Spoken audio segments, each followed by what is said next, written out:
सिया के सुंदर जोड़ी लागे केहन बेजोड़ है। राम सिया के सुंदर जोड़ी लागे केहन बेजोड़ है।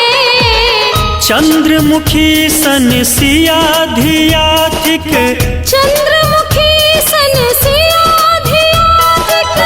श्यामल नवल किशोर है।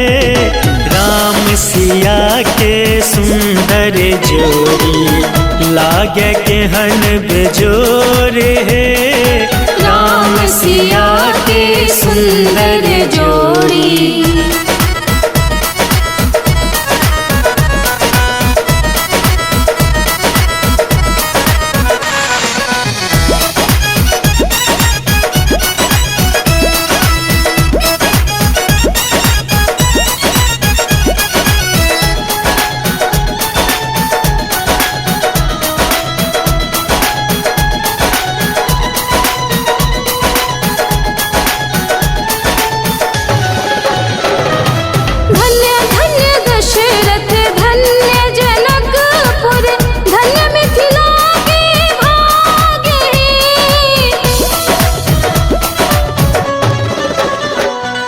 रघुबर राम सनवर भेटल, सिया धिया के सुहाग है।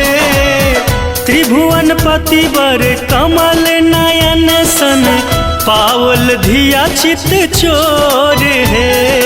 राम सिया के सुंदर जोड़ी लागे केहन बेजोड़ है।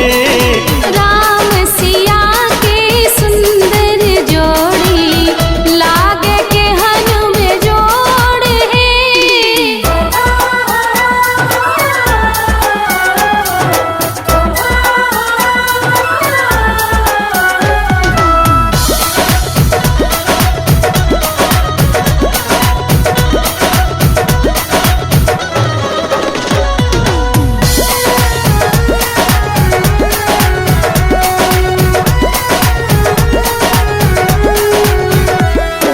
सजल नगर आजु डगर डगर देखो, चहु दिस मंगल गान है।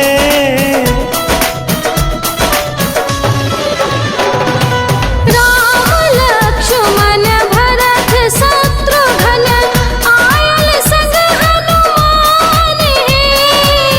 नटवर मैथिल लिखल मगन मन, पाहुन सुरति विभोर है। राम सिया के सुंदर जोड़ी लागे केहन बेजोड़ है। राम सिया के सुंदर जोड़ी लागे केहन बेजोड़।